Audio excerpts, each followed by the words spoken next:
Hold on, guys. I got a vape. Is butt vaping a thing?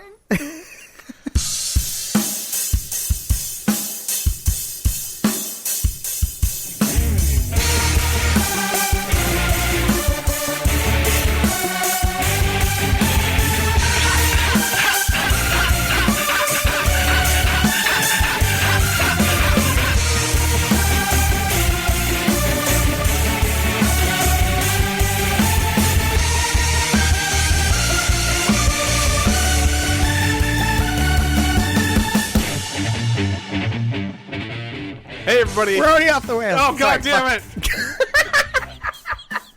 Yeah, I'm sorry. I'm 2018 pissed is a off. disaster. I'm shutting up. I'm sorry. I'm done. I'm done. Are you sure? Are you ready? I could keep that if that was kind of funny. Hey, everybody. It is Boss Barrel Radio. I'm Griff Hoffmann, and I am your co-host of the best podcast in the tri-state area, the states that don't touch tri-state area. I will be your MC and your buddy and your vape king and your Sherpa through 2018. With me, as usual, is Jamie Sherer. Oh, hey, everybody. Hey, how you doing? All. I'm doing pretty good. Had an easy day today. Not so bad. Paging Dr. Sherer. I that's one of the best things about being a psychiatrist is the second that I made the transition from medicine to psychiatry, took my pager, took the battery out, threw it in the back of my car trunk. Haven't seen it since. You should have returned to your old college dorm and thrown it out of that tiny window. And that is Geoff Brewer, tiny car trunk aficionado. That's what they call me. Also, Griffin, I did Google butt vape, and there are tutorials on YouTube, just so you know, in case you want to up your vape game. Or bottom my butt game. Oh, man. Yeah, there it is. Always looking to stay in touch with the youth is my plan, you know? Yeah. Mm-hmm. A lot of arteries in the butt, a lot of veins, a lot of anastomoses, a lot of. It's ripe for vaping, I would say. You know, this is why. How do you get a butt to inhale? So what you got to do is you have to blow out of your mouth as much as possible and kind of make it negative pressure down there. Do they have Kegel exercises but for butts? Hopefully. Ask a doctor. They're gonna call those the Brewer exercises. Yes, I knew I'd have some kind of some kind of activity named after me someday. So the Brewer sewer. Oh no! Get all those delicious flavors up in there. Well, gentlemen, we've made it to 2018. Wait, somehow. Wait. Before you go, okay. You know what my favorite butt vape flavor is? Please tell me. Dingleberry. I prefer bottom candy. Okay. Oh man! All right, go ahead. Do this podcast right. Yeah, we're doing it. So the surveys came in. The polls, the results were all presented in front of me, and the constant was that there are some problems with this podcast, so we're going to rectify that this year. And in order to do that, we have to do a couple of things. One, Jamie, you have to be more New York. Hey, what are you kids doing those more, video games? I need more. Those, fucking my Uncle Vinny, he told me that if I play anything other than the Call of Duty, he's not gonna make me no meatballs no more. And I love Vinny's meatballs. I can't live without him. I just can't play the Call of Duty. All right, check. Interesting aside, a lot of complaints from Italian Americans about stereotyping, so we're just writing them off as an audience, right? Yeah, they actually requested more stereotypes. Oh, okay. Yeah, I misread. Yeah, they want us to lean in. I understand. Yep. Geoff, the other concern was that they needed more sniffles. Okay. Yeah. And heavy breathing. No, we're good on heavy breathing. Just more sniffles. All right, I'll do my best. Okay, good, Just, good, like, good. work them in at like Good. a critical moment. Like if anyone goes silent, I'll just fill. Yeah. And then finally, the last request was now I am girl. Not enough female representation on this podcast full of 3 white dudes. So to change It's it up, disgusting. I will be It's girl. disgusting, I will to be be girl. honest. Yeah. Thank you. If you look at my stat chart now, my speed has increased immensely, but my power has dropped a lot. Yes. Definitely not sexist what you just said. Yeah. No. Well, I find that the great thing about the new Griff is that she uses her emotions to control nature. I do a lot of kiss attacks too now too. And that's true. And she uses her sexuality as a weapon. That's true. Yeah, she's empowered. Yeah, and I have Yeah. rollerblades and daggers, probably. I'm loving And she the uses pink that she you uses worked the in. B word, but it's like endearing, you know? Yeah. I don't think I'm ready for that. Maybe 2019, depending on how the polls go. Yeah. We'll see. We gotta please all the demos. Exactly. Yeah. So with that being said, what we're gonna do is reformat the podcast ever so slightly. You know, new year, new us.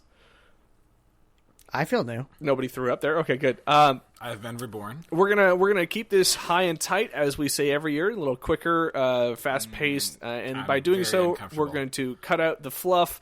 And in order to do that, what we're gonna partake in is some hot takes, some hot topics right off the bat. And anybody who's got anything that's topic based, we're gonna lead with that, and then after we get those out of the way, we can talk about some games. But it's not going to be the usual drolling on about games.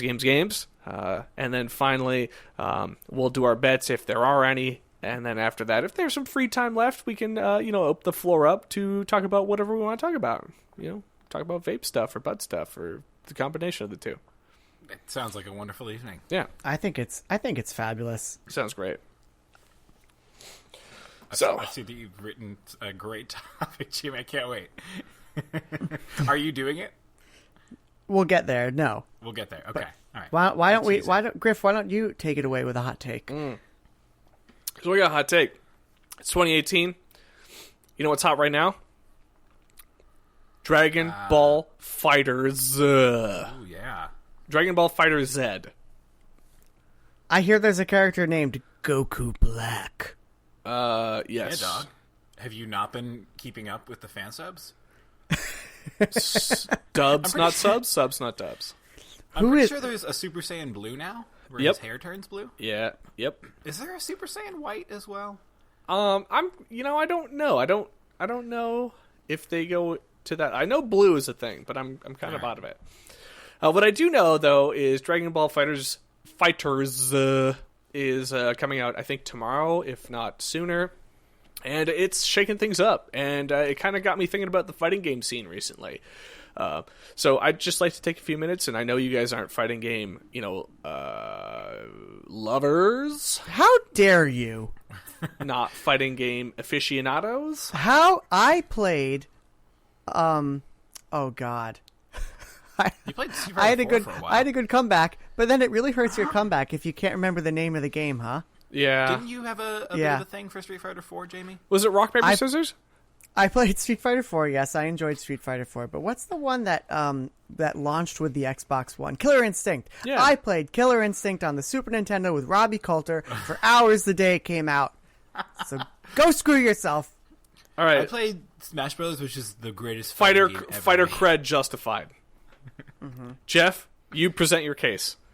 Smash Brothers. Fuck you. He can wave dash. Okay, it was at EVO last year. Beth. Barf. What are you gonna, how are you going to act, bro? do? Whatever. Take your Diddy what I crap thought. out of here. He's too OP. Stu OP. Also And I Bayonetta. played the man. I played the best fighting game of all, Loco Is it Roco. driving in New York City? Oh. Just Hello? letting that one sit there. Just letting it sit out in the open. Damn it! Metabolize it. Is it Fight Club? Because you can't talk about it? I said Loco Roco. Oh. Oh, you didn't say it to us. No. You said it into the ether. Well, Was that the one that launched on iOS? No, it was on launched PSP. on- Loco Roco? Yeah, Loco Roco, greatest Oh, fighting that's game of right, all PSP. time. PSP, the one with the little funny talking... Wasn't that Jellies? a rolling game where you Yeah. roll around in like the environment and stuff? Yeah, you're fighting against your mortality by forming into a giant yellow ball that goes around, and then you tilt the plate, or you don't tilt the PSP. You just press the shoulder buttons. How many just frames does it have? Well, you can wave dash, so All there's right. that. I believe that. And yeah, but sorry, Griff. No, thank you. Tell us about these fighting games and how they've affected you personally. I will. So, this year, 2018, the year that we're currently in, has seen some interesting things in the fighting game community. Street Fighter V Arcade has been announced and I think released, and that is essentially the next expansion for the Street Fighter V game. The kind of cool thing about it is it's a very realistic expansion for a Street Fighter game.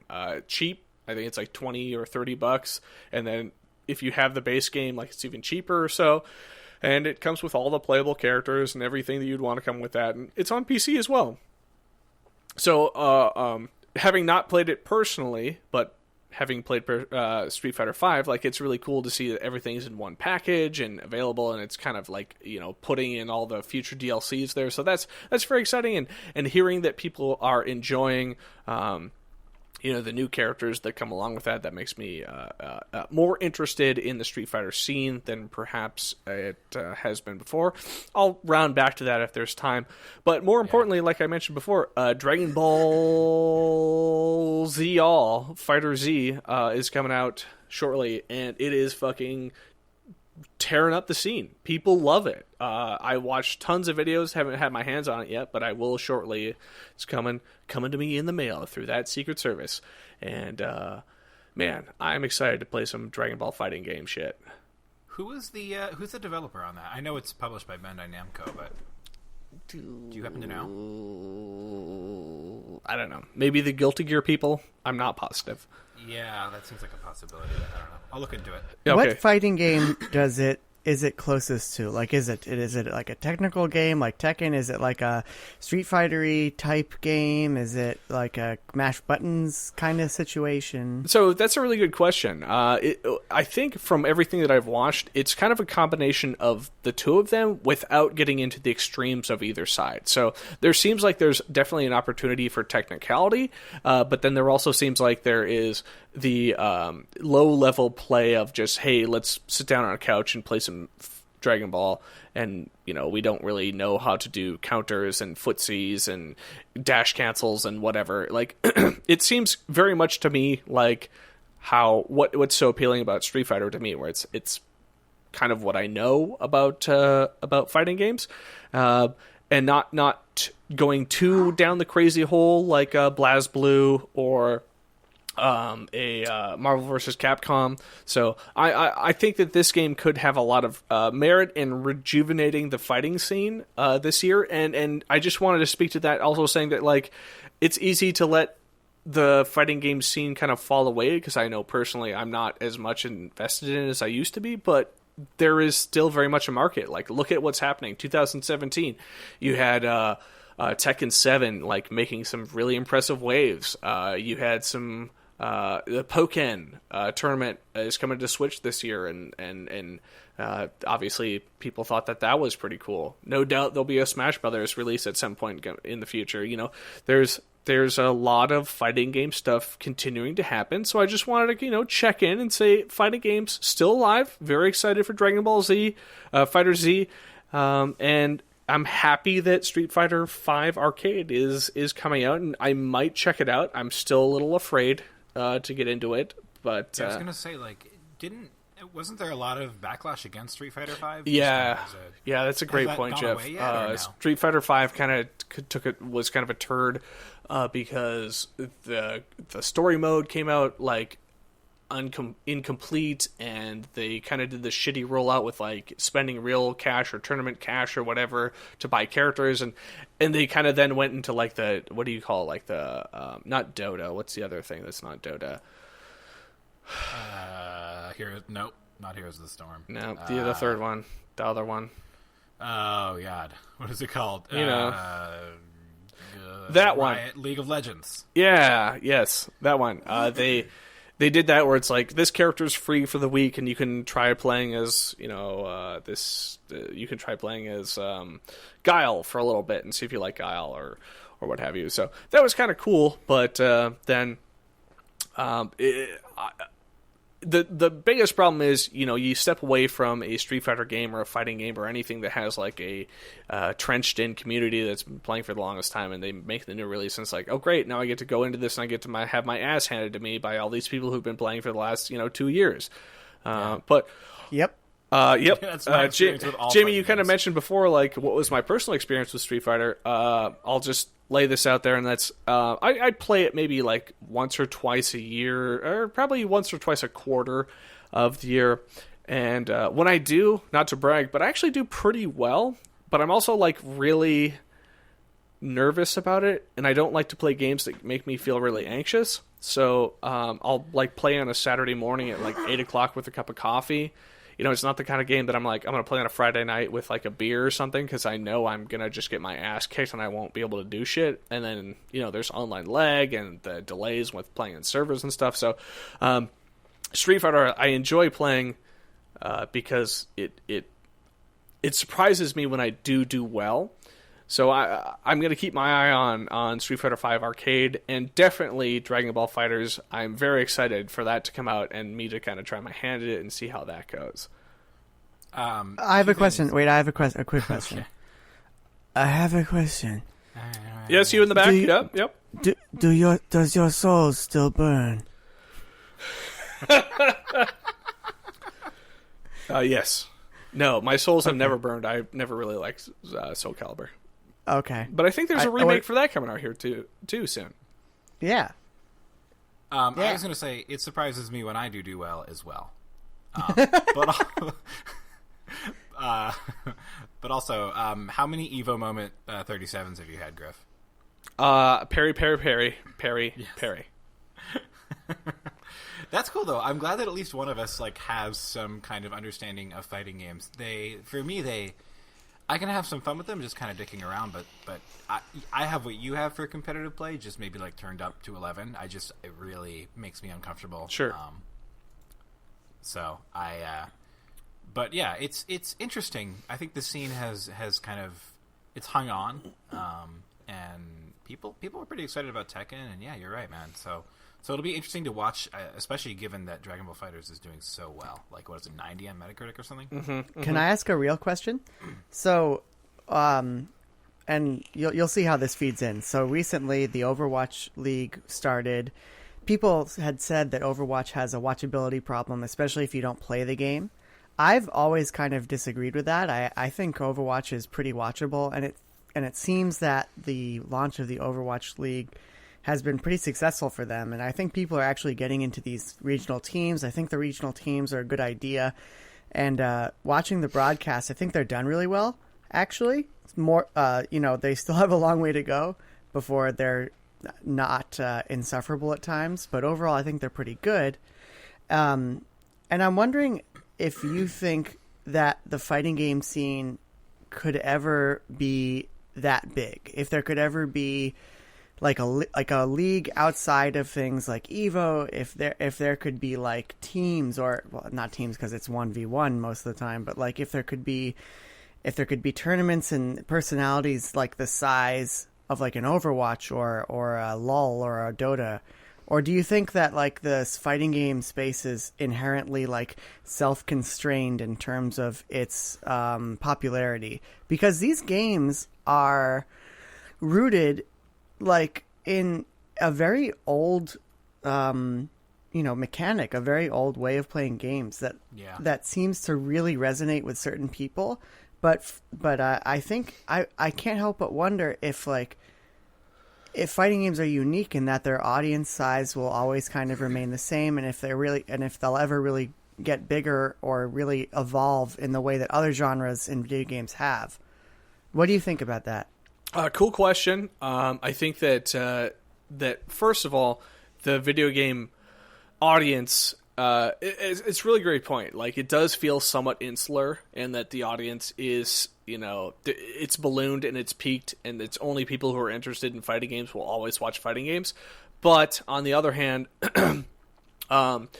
it's also one of the more restrained communities that doesn't want to go into the esports scene. Like, it's very much like a community that's like, no, we've been doing this on our own this time. We're happy to keep doing, like, kind of, it reminds me a little bit of Speedrun, where it's like, no, we don't want to go mainstream. We want to have our own, like, local pride and all that stuff.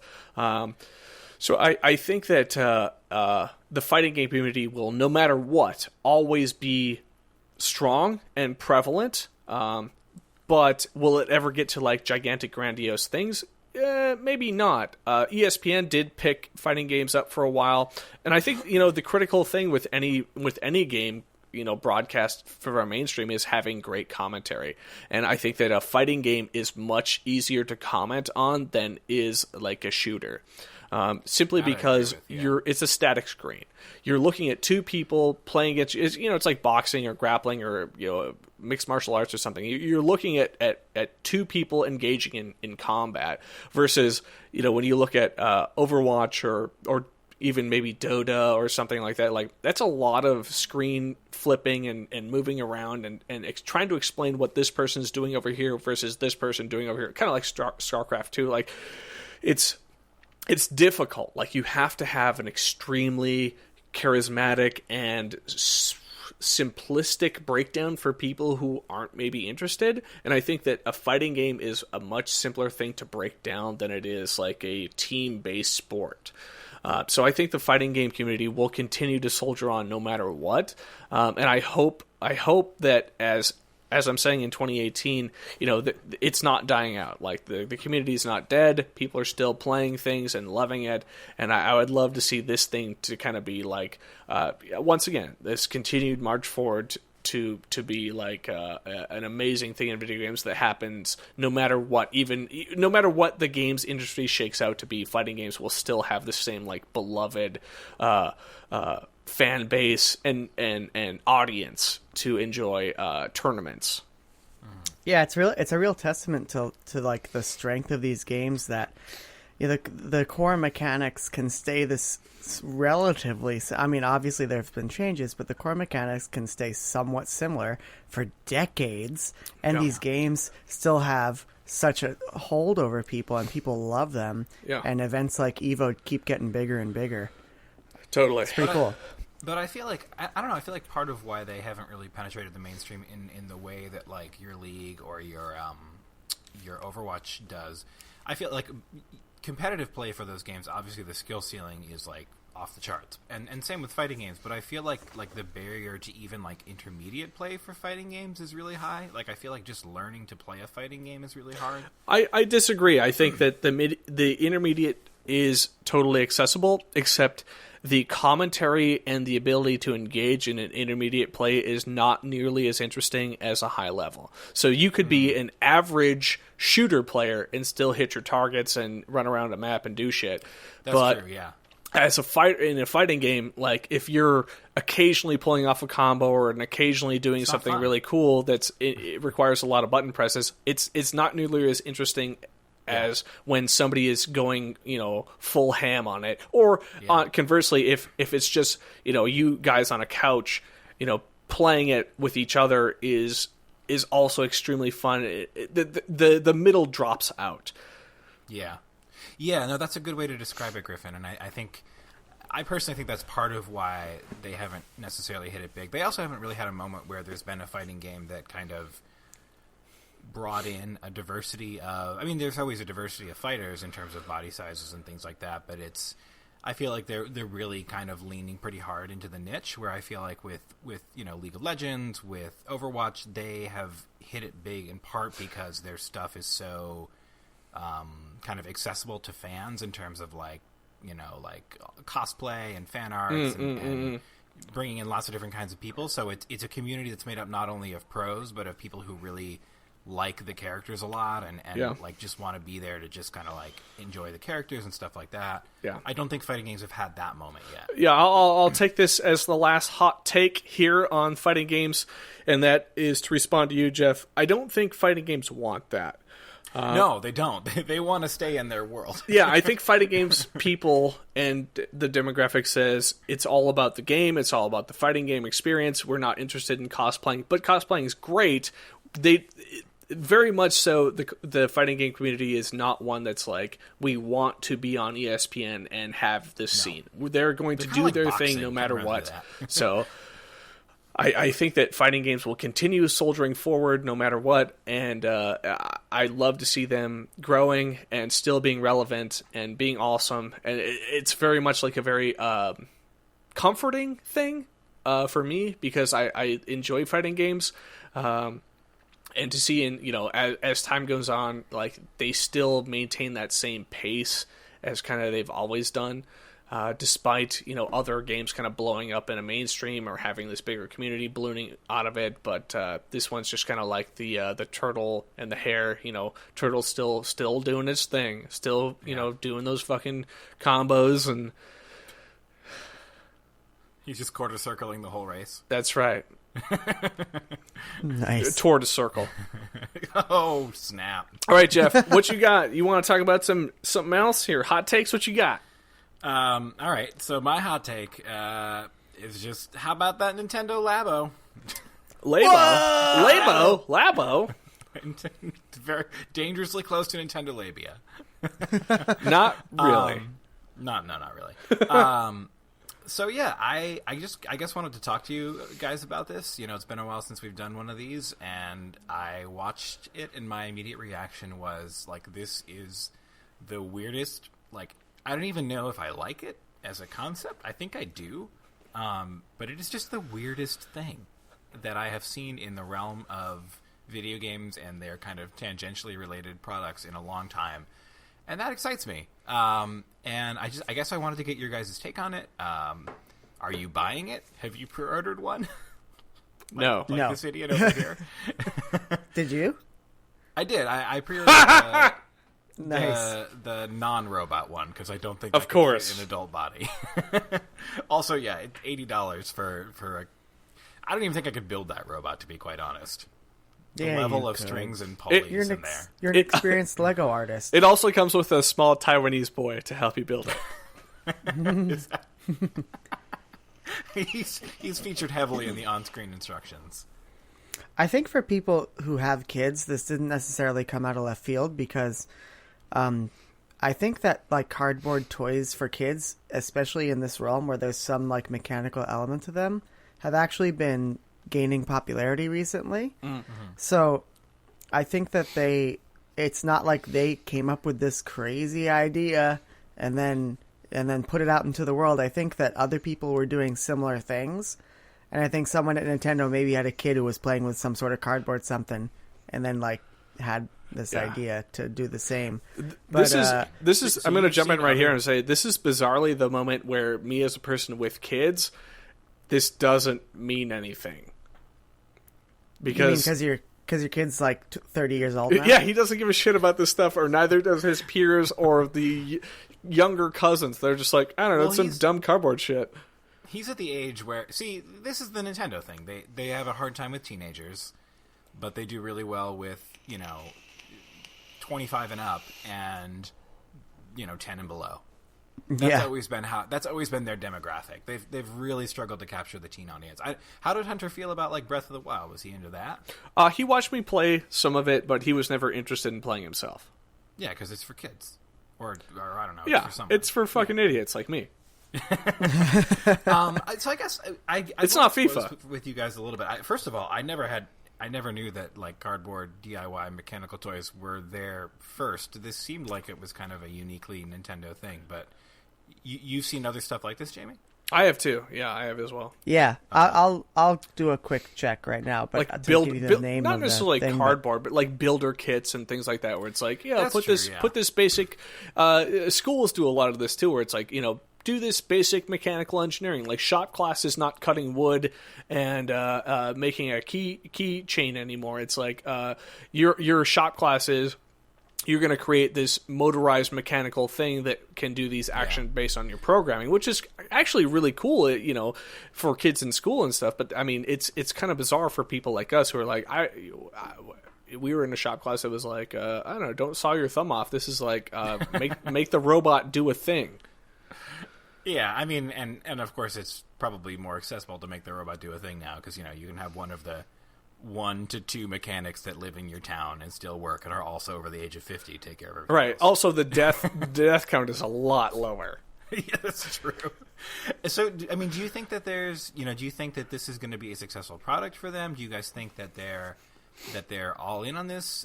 You know, I guess some people noted that when this was announced, the Wii U tab was removed from like Nintendo of Europe's website and replaced with the Nintendo Labo tab. Gasp. So people are wondering like if they're going to make this a third pillar, or second pillar since they're phasing out the 3DS. Like, is this something that they're going deep into, or is it a one-off? I mean, did you have thoughts on it? Because I'm just curious. I want to get kind of other impressions of it. I think that this is like everything that Nintendo does, and that they will put it out there, and they'll hedge their bets, and they'll start small, and if it explodes, they'll run with it, and if it doesn't, they'll just leave it to die. And it's worth $1 billion. Like, I felt like when the Switch... you got an unpunched weird little bird? Hell yeah. You guys didn't you at least think the piano was cool? I love the piano. I think it's cool. I think it's a cool idea. Yeah. I get the feeling it's not going to have much of any depth to it. I mean, they look like they are literally just like one-off. As a person who plays video games and has few other talents, looking at them and saying like, play a piano with video games, I'm like, oh yeah, I get that. That's cool. No, I think that if people, if people, not Nintendo, if people take this and like run with it, and you're able in some way to like Mario Maker your own ones, I think that it could be huge. Yeah, that would. And be I really think cool that if it is, people, I think they'll continue to support it. I think we're getting dangerously close to like the VR headset space, though, where it's like what you're saying, Jamie, is other people are going to have to create their own cardboard cutouts. So there could be like a really cool homebrew scene of like, you know, use this existing cardboard. What's that, Geoff? Just 3D print them, Griff. Come on. Yeah, 3D print them with my cardboard printer. No, I mean, like, I don't know a lot of other cardboard tools that exist out there, and if cut your own cardboard out and make this kind of weird little interaction with it, and work some programming. This seems very interesting to unify like the reality with the meta space of actual video game programming. That seems fascinating, but I don't think it's gonna. To me, it is. It reminds me very much of like the VR headspace of like, this is a very unique thing for a very unique demographic. Interesting. I definitely don't feel like it's, for me, I don't get the VR vibe from it. But I don't think it's going to like blow up or change the way we play games. I mean, that's probably a pretty silly idea. That's where I'm saying the VR thing is. Okay, fair. For me, my kind of read on VR was that everyone felt it would be this transformative thing, and it's only a matter of time before it gets there. But it really, nobody thought that. What? That was like a lot of people. I definitely thought that. It was only racists. All right, that's a controversial opinion, but we'll stand by it. Put it on the front page of this. Put it on the front of Time magazine. Just with a picture of Palmer Luckey. Yep. Yeah. So, but I guess in terms of it settling into more of a niche role, tours and amusement park experiences, that's probably where Labo will land. I mean, I think it'll be fun until it isn't. But I think it's cool. Like I'm excited to see Nintendo innovating, and I'm excited to see people responding kind of warmly to it in a way that appears not like insane, but just kind of measured and fun. And it makes me happy that they're in a place where they can mess around with stuff take like some this. risks. I agree. Yeah, it's fun times. And plus, great use of that IR camera. Like, I did not see that one coming. Yeah. Very cool. Yeah. But I don't have a lot to say about it. I don't have deep, profound impressions. I really wanted to just talk about how goofy and fun it is, and how I'm totally going to spend $70 on it. Well, Amazon Prime discount. Ooh. $58 on a dumb little cardboard piano. I just need to figure out how to get the service that will not be named to send me some cardboard. And then how to send it back. I really want to know what that experience is like. This one's soggy. What the fuck?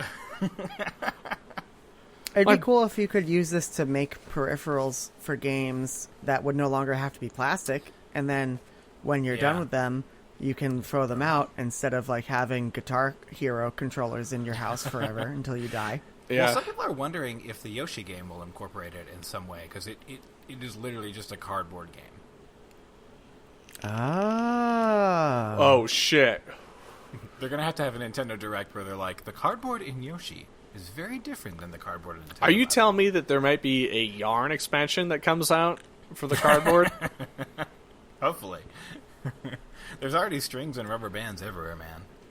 Well, Yeah, that backpack looked pretty intense. yeah, it did. Yeah, it had all Looks kinds like of fucking reflecting tape steampunk in shit there. going on right there. It was cool. I wish it wasn't $80 and sized for adult males and not baby childs. They took a kid with autism and they trapped him in a room in Nintendo headquarters for days, and that's what happened. And then they were like, we can sell this. They took Milo they bought all the connects. They took Milo out, and they made him make a game. Well, it brought me a lot of joy. And I don't have anything else to say about it, but it's cool and it's cute, and I want to acknowledge that. So, Yeah. Cool. that's all. Forever positive. Positive, looking forward to the Horizon. I agree. Yeah, and I don't think this jeopardizes their core focus at all. I think Of course not. Oh, no. yeah, still totally. very much on track. Still They gonna get your seem- fucking Metroid Primes and all that shit. Yeah. So, cool. All right, I'm done. All right, Jamie, you got a hot take? You got a hot topic? You got some fat crates? So hot. Topics. Oh, man. I just took a hot one. Sweet Thinking bakes? about sweet bakes. So my hot take is about the crypto mining craze and how it's affecting computer pricing and how it might affect all types of pricing, not just like computer gaming, but console gaming, handheld gaming in the future. Because I feel like... So my thoughts on this subject are manyfold, and if I start rambling, just stop me. Okay. So firstly, some background. So No background, just go. mining is back in a big way, and GPU prices are like sky high now. Literally, cards that were sold last year, even in 2016, are like double the price at retail. And even super old cards that didn't have any value before are now going on eBay like crazy. I was at Micro Center the other day. They had no modern cards, and they were selling what few modern cards they had. They literally, I asked the dude, they keep in the back in a safe, and they sell for double shit. MSRP. Jesus Christ. And it's literally insane. Micro Center has nothing. Amazon has nothing for MSRP. I checked this the other day. Nothing. It's all like double MSRP. It's absolutely bonkers. And I'm worried that this Bitcoin is going... just the worst. What? I said just another reason Bitcoin is the worst, but go on, sorry. Yeah. I know. Accurate. But what really scares me is it's not just Bitcoin. People have these mining apps that mine Bitcoin, Ethereum, all these ones, and they change because, one day it might not be profitable to mine one, so there's another one that's profitable that day. I feel like the more currencies that come out, the more this awful trend will propagate. And I feel like it's only a matter of time before this crazy crunch for GPUs eats into console sales and stuff.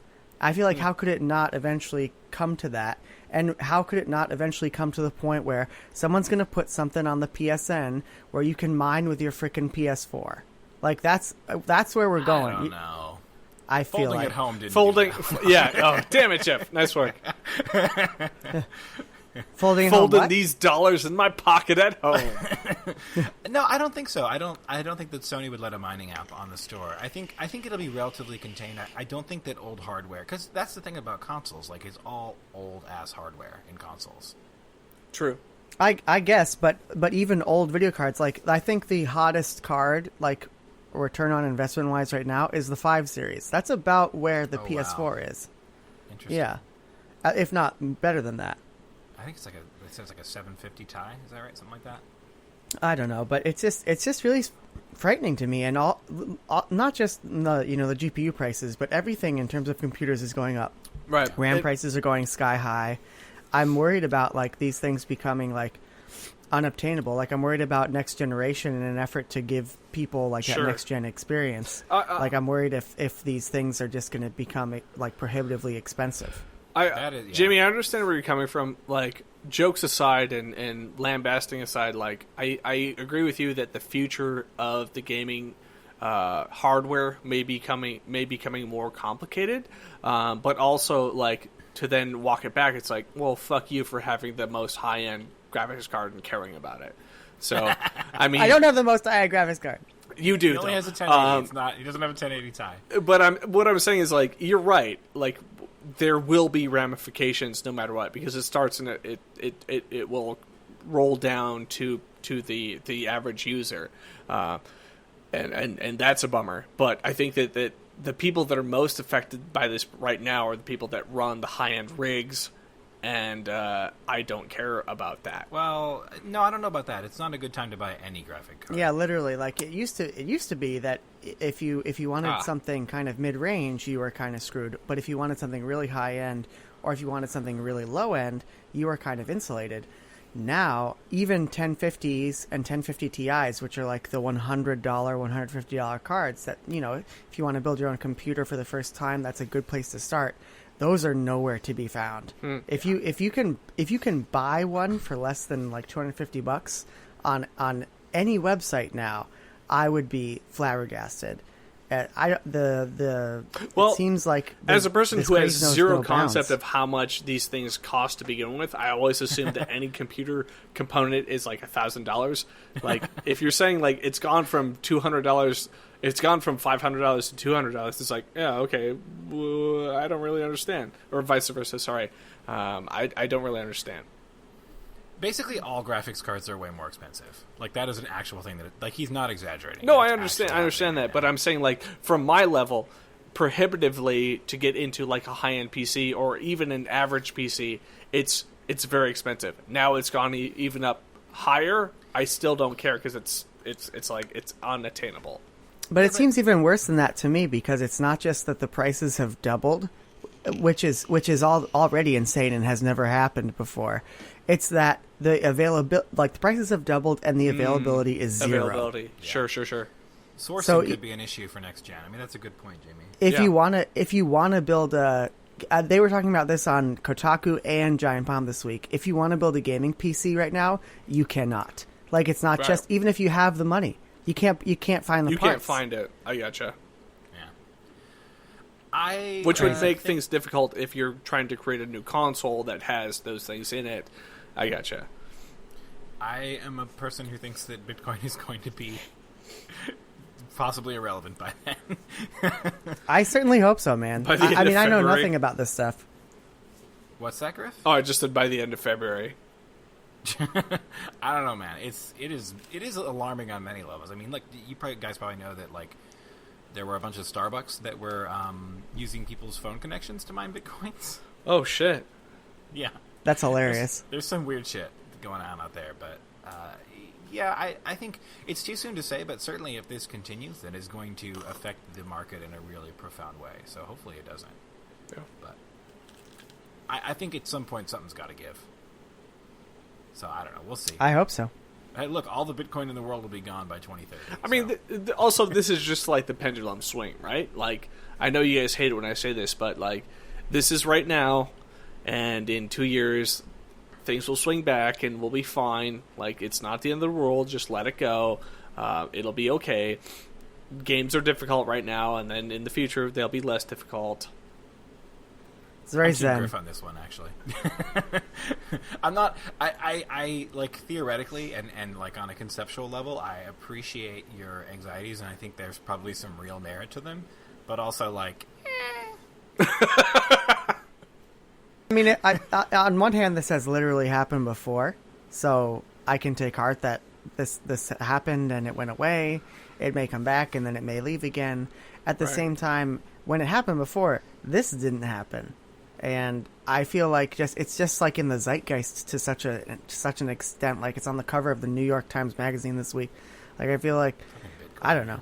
It just more so that it just sucks. Like if you're a kid and you've been saving up and you go to Micro Center and you're gonna spend your hard-earned $150 $3,000 on your computer, and then be told that you can't even buy one, and if they had it, it would be double that. That would suck, and that's bad for gaming.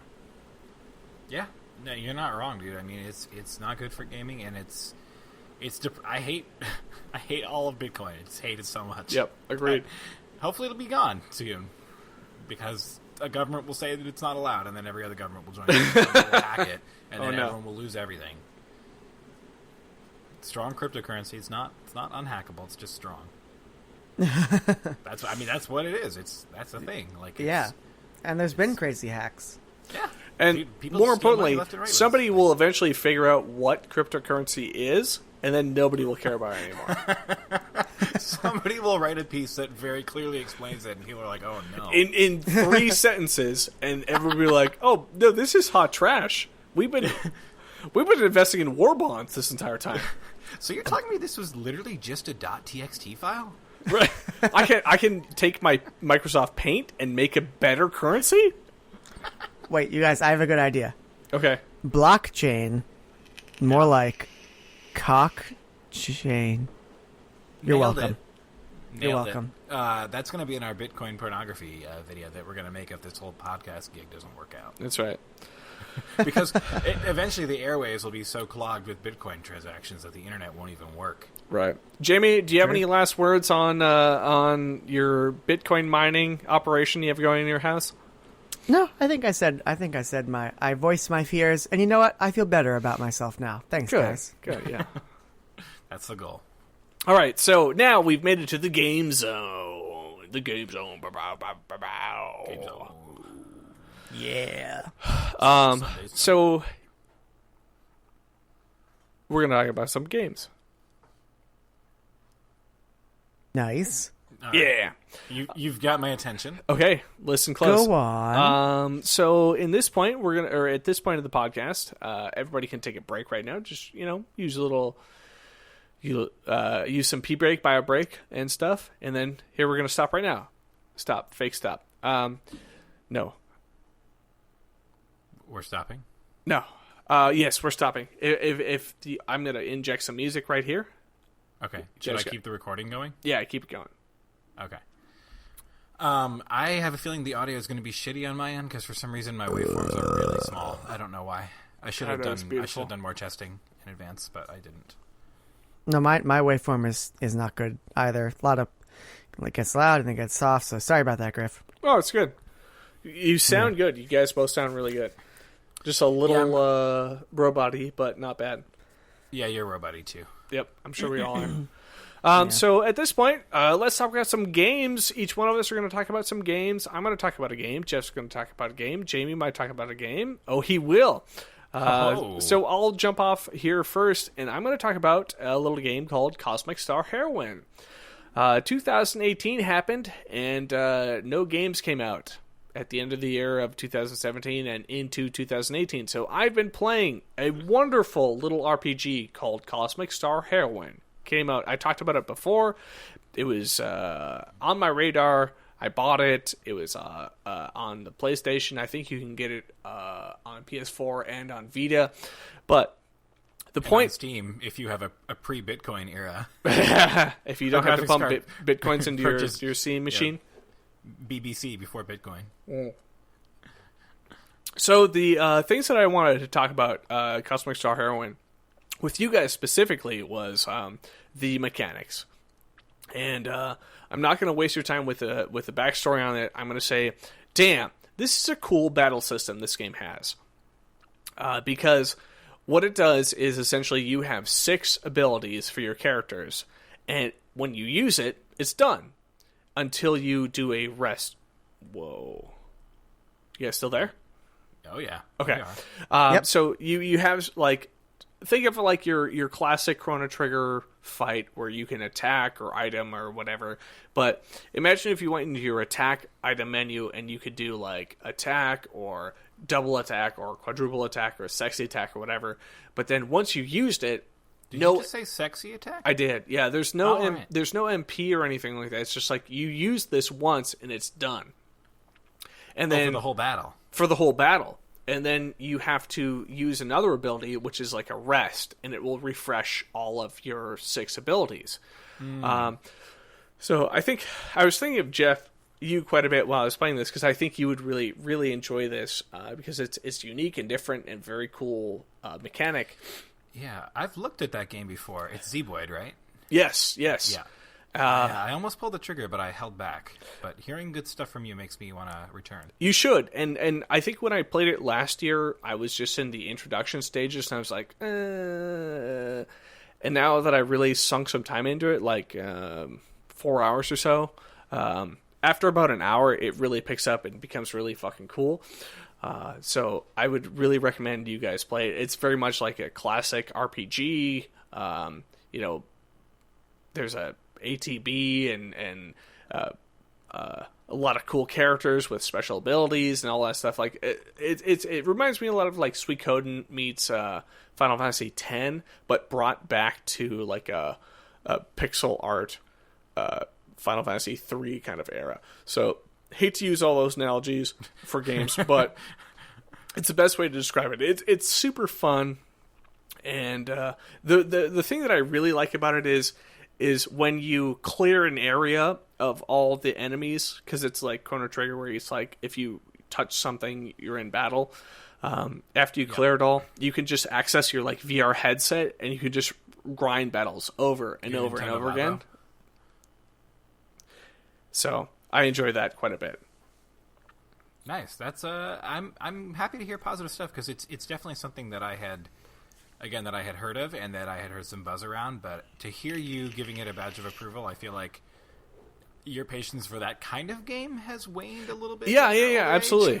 So if you like it, then I know that it has a special factor, like an it factor that makes it, or an X factor rather, that makes it go beyond just run of the mill. Sure. Yeah, Geoff. I was hoping you were going to glom onto that. Like I'm not as much in love with RPGs as I used to be, but this game really did something for me, and I feel like I was like, oh, I got this cool strategy. I figure out these 2 strategies, and I would feel like if you're playing, you'd be like, oh, I have these like 17 strategies, and I don't know. It's a very fun game, and very reminiscent of old school RPG.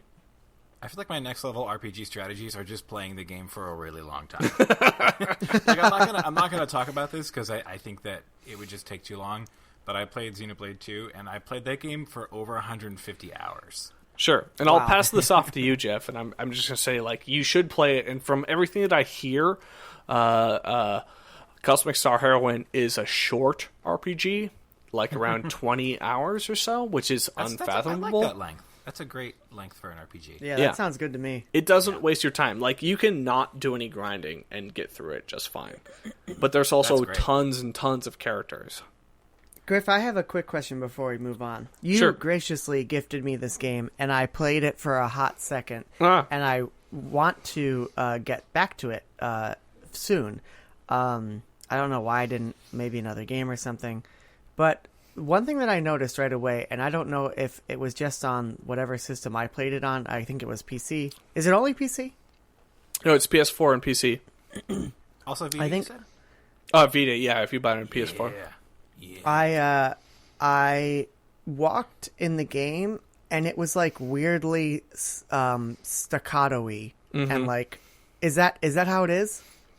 Did you use the D-pad or the analog stick? I don't remember. Okay. I was going analog stick for the most of the game, and then I realized, oh no, you should be playing with the D-pad.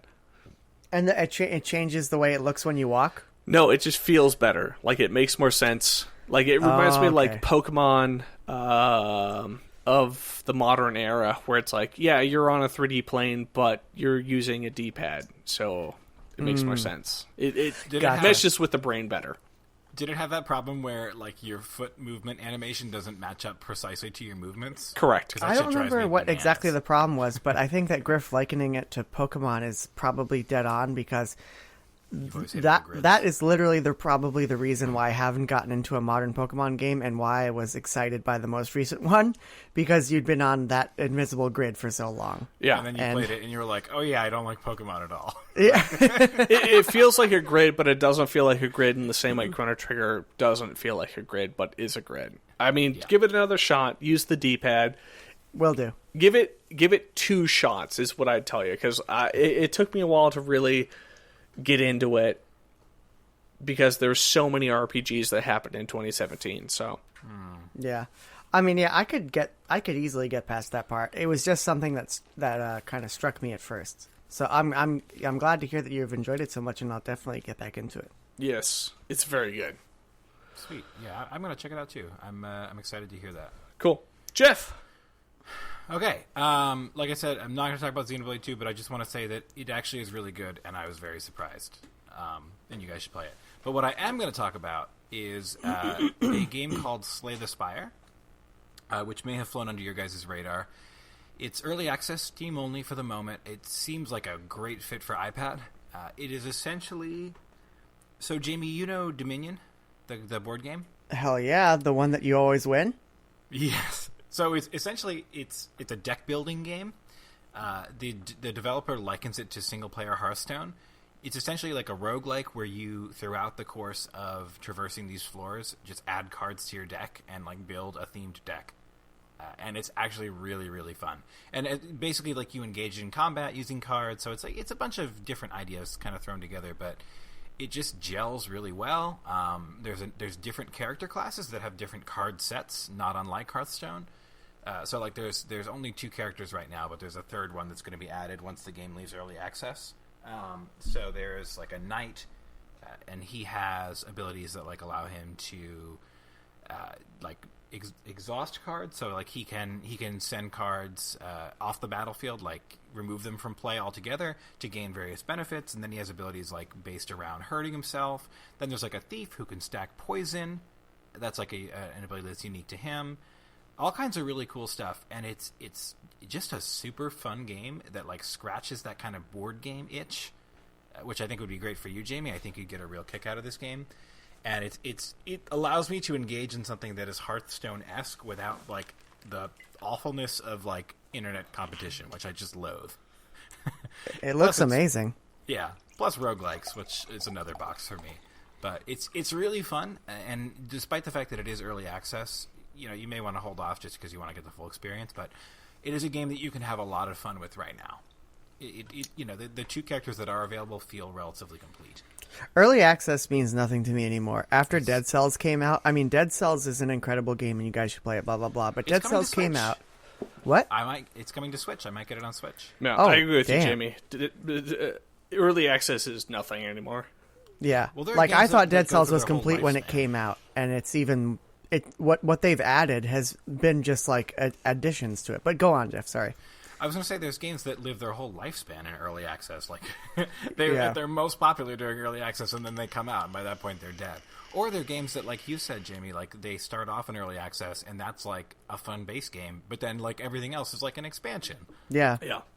And I think it's kind of more that category for Slay the Spire. Like right now, it feels complete, totally feature complete. There aren't like like assets that are shitty or anything like that. There is the conclusion of the game alludes to like a secret final boss or maybe additional stuff in the campaign that might come later. It kind of has that feel of like the iterative play, like Isaac, where you beat mom enough times and then you unlock mom's heart. Yeah. There's definitely a little bit of that going on, but. It definitely is, you get a fun, like, hour-long play experience right now. And that's about how long each individual's, like, campaign, as it were, is. And another little piece that makes this game fun. So in addition to kind of the card-collecting layer, there are also trinkets, which you can get, which provide various modifiers. So, like, they might increase your health. They might increase the damage you do under certain circumstances. Some of them, like, are related to, like, how many times you shuffled your deck. So, like, some of them are, like, you gain 1 extra energy point to spend, like, every third time you shuffle your deck, or, every time you buff yourself this way, you get an extra point, or you add a debuff to the enemy. So they really add a lot of variety to the game, and they add this additional layer on top of just kind of the pure card-collecting element of it. That's really It's cool. real fun. Yeah, it's definitely worth. Jamie, I think you'd have a blast with it. Griff, I don't know how you feel about card games. Do you like card games, Griff? Not a whole lot. All right. If I don't know, I don't know. I'm not gonna get into it. That's I'll give it a shot. Watch a video. Watch like a little, like a let's play. Bet me. Just bet me and make me play it. Just destroy you in some bet. Yeah, I will. Just check out this guy Logan Paul. He's a great YouTuber. He has a let's play of it in the forest in Japan.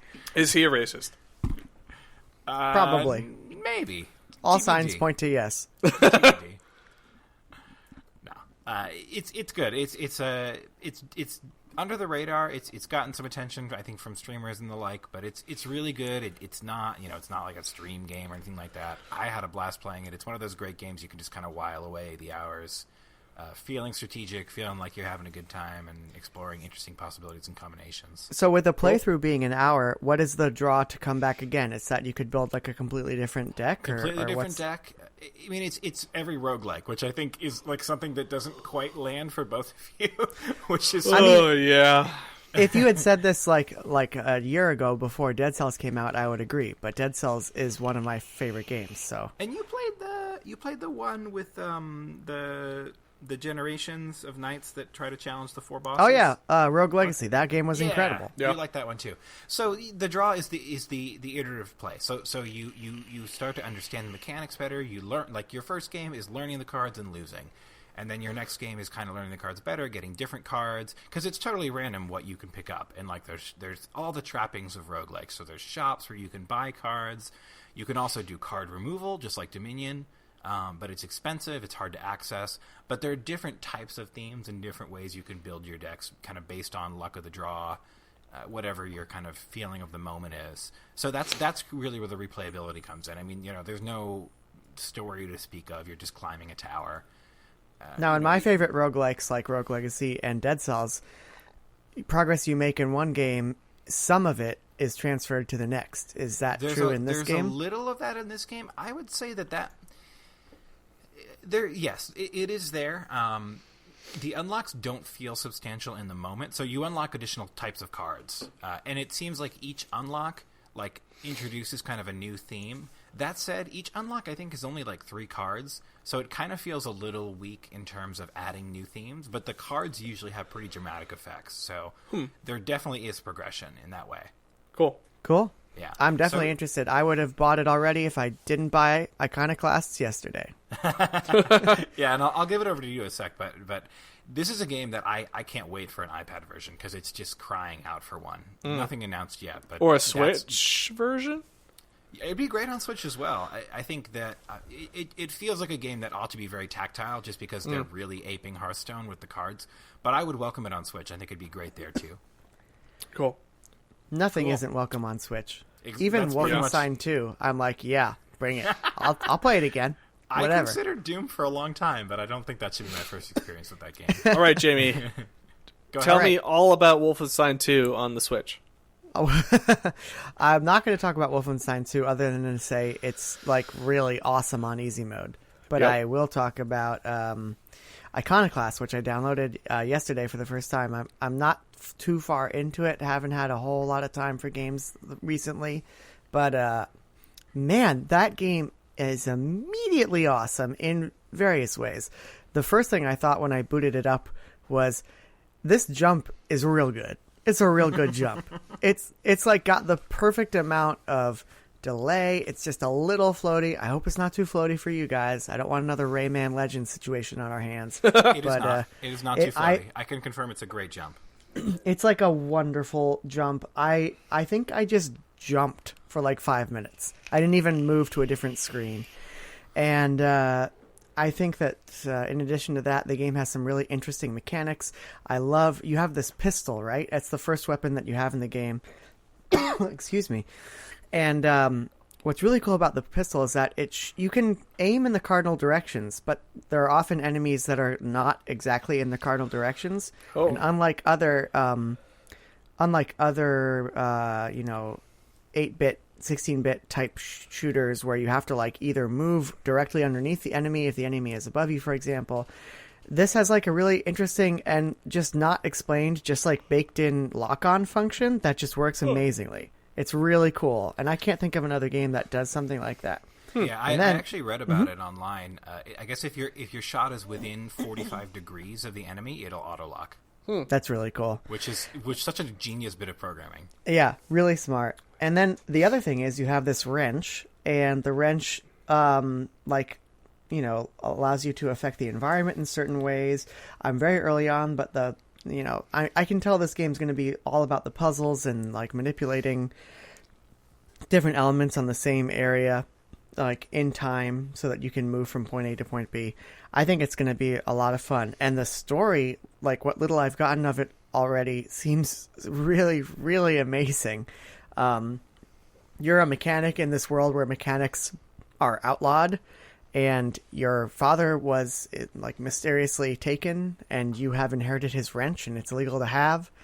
And I can't tell if it's like a megacorp gone wrong or a government gone wrong, but there's like themes of faith and like religiosity baked into this overarching like dystopian future. It seems really, really cool and fascinating. How about them animations? They're real good. They are amazing. Even just the like static breathing animation on the main character is like really, really cool. Art style is amazing. It's a platformer with an art style. So Griff, you'll like it. But it's not like an indie art style. Like it's not like a hipster indie art style. It's just like a really poppy like GBA, like I don't know. GBA is a wonderful way to put it. I never would have thought of that, but oh my god, that's so accurate. So it's very GBA color palette looking, but it just pops so much, so beautiful. How much have you played, Geoff? And you should talk more because I'm sure you've gotten through more than I have. I'm in a water place. Have you gotten there, Jamie? No, not yet. Okay. So I would echo everything Jamie says. I think the writing is a little stilted. It kind of feels like writing from someone who doesn't speak English as a first language, which he does not. Yeah, I'll give you that. But the story beats as a whole, I think, are pretty fascinating. And I think that the kind of animations and the actions of the characters really personify, or not personify them, but they give them a lot of character, for lack of a better word. Like they really make them come alive. And I do love the whole like religious cult thing which is going on, which is super awesome. Did you see, Jamie, any penance being wrought on anyone? I've heard the term thrown around, and I've seen the results of it, but I have not seen penance yet. Like, I have not seen it actively happening. That was a bit of a goosebumps moment for me. It was cool. And I won't get into it too much because I don't want to spoil the game for you, but it's real good. I mean, it's definitely kind of got that Metroidvania feel to it, maybe with some kind of more self-contained levels thus far. Yeah, very tight, I thought, from what I've seen. Yeah, no, I would definitely agree with that. And just like most Konjac games, so you might know Noichu Love as well as another thing that he worked on. A lot of bosses. So super boss focused. This guy loves making bosses, and they all have tons of character, very pattern-based, very Mega Man. Just really fun. Nice. Yeah. So I'm having a great time with it. I'm not sure if it yet, for me, rises to the level of Noichu Love. I felt like that was kind of a little more... I like the mouse and keyboard kind of combination. I felt like it was a really interesting implementation there, but... Mouse and keyboard. This game is much... this game is like controller pad. Like, you should be playing with a controller. Okay. And it's on PS4 and Vita right now. And cool. it probably will be coming to Switch per his... he's hinted as much. It's tight. It's fun. I agree with everything you said, Jamie. I'm having a great time. I'm definitely going to play it after this podcast is over. I could see it. I don't want to jinx it, but just the feel of it, it could become like the new Cave Story that I play every year. Like, as opposed to Cave Story, which I've played like 4 times now, and I think I'm finally coming to like my end with that game. Like it, but it just the 15 years later. 15 years later. Just like the combination of the incredible jump, and the story that has just the perfect amount of mystery combined with this cool amount of like dystopian like kind of like magical stuff going on. I think I'm really psyched to see where it goes. Yeah. And the animation is just incredible. Like, have you met Mina, Jamie? Oh man, I was playing late last night after work, so I can't. Say it again. Many Minas. Maybe not. I don't know. Okay. When I saw her animations, I was like, "This is incredible." Also, it's a game made by one man, which is astonishing. Always awesome. Yeah. Did we meet him at PAX, Geoff? We or did. did we and just? I told him I love chalk, and he was like, "That's the first chalk reference I've heard today." And he was like, kind of not very nice. No, I thought he was nice to us. I thought he wasn't mean. He was probably just like very clearly uncomfortable. He was like, "I'm here." Yeah. I get the sense that a lot of times when we speak to devs at PAX, they would literally rather be doing anything else, and they realize that they just have to do this to make money and to get exposure. Mm-hmm. But I thought overall he was pretty nice, and I remember I got stuck in in the whatever stage he was showing us. I think it was like literally the first stage that you play. I got stuck, and he gave me like this. I can't remember the specifics, but he like gave me this hint that was like perfect. Like, he didn't give it away, and it didn't like, spoil it. And it was super helpful. And I got the sense that he genuinely wanted me to like overcome his game. And I was like, you're a cool guy. Yeah. I think he just has a lot of anxiety. He kind of came off a little standoffish, although as you said, he seemed like he genuinely wanted to be helpful as well. So, yeah. It was probably just anxiety. That's awesome. Well, guys, running on a little bit of time now. Jamie, do you have any final thoughts on this? No, I think it's a great game, and you should try it, Griff. Okay. I will. Cool. Iconoclast, I've watched a bunch of videos. It looks really fucking cool. Yeah, it's something special. Okay. So. All right, so that brings us to bets. And do we got anything they want to wager on? Wager? Wager. Wager?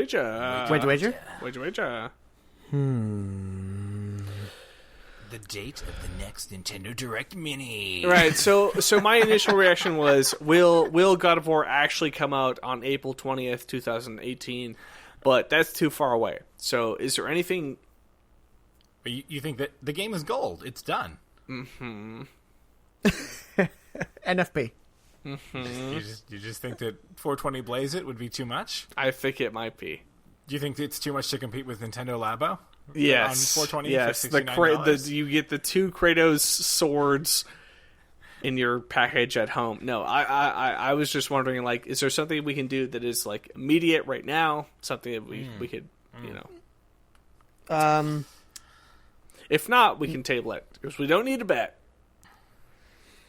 Spoken like a puritanical, no funster. Right. Yeah. That's me. We could even do it on each other, like specifically to each other. So Okay. let's do that. Okay. I bet that before we talk again, Geoff will have gotten deep into either a brand new RPG, in which case he will have beaten it, or a brand new roguelike type game that he hasn't even played yet. He's going to get real into it. All right, I'll bet against Safest that. bet I will of all fucking time. bet against that in a fucking heartbeat. Okay. Just trying to make things interesting. But I don't know how to write this down. It's going to be 6 to 7 months before we get together again. Right, yeah. Hopefully not. My schedule now is much better. All right, what are we going to bet on, Griff? Griffin, I'm going to bet that you play a beloved title. I don't like these have- bets where betting against each other because then you can just subvert that. have a very contrarian opinion about it. No, Right. The problem with these bets is that we can just go against them, Right. Because we're going against the hands of fate. But Okay, so what gaming-related thing could we possibly predict in the next... We should just make crazy-ass bets, and one of these days, one of them will land, and we'll go nuts. I'm into Okay. that. Just like what'll happen in the next week or two.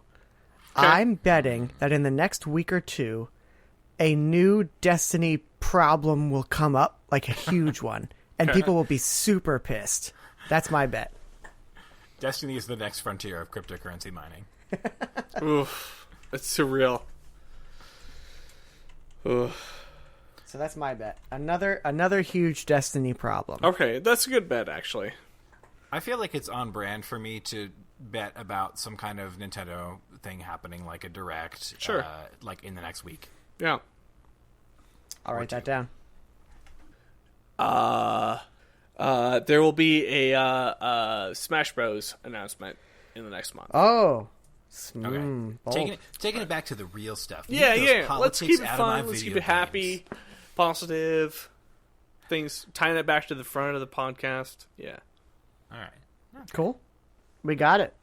Right, we did it. That was a lean little podcast. It was. And I liked and it. Griff girl. Now I am girl. Yep. All right, so that releases all of you people listening. You can go home now. But in the last 5 seconds, best game of the year in 2017. Geoff, go. Breath of the Wild. Jimmy, go. Horizon Zero Dawn. Griff, go. Nier Automata. Ooh, Nice. good choice. What Right. a year it was. Good goddamn. Good year indeed. Yeah. Yeah. No way 2018 is going to be this good, but it seems pretty okay so far. Is it?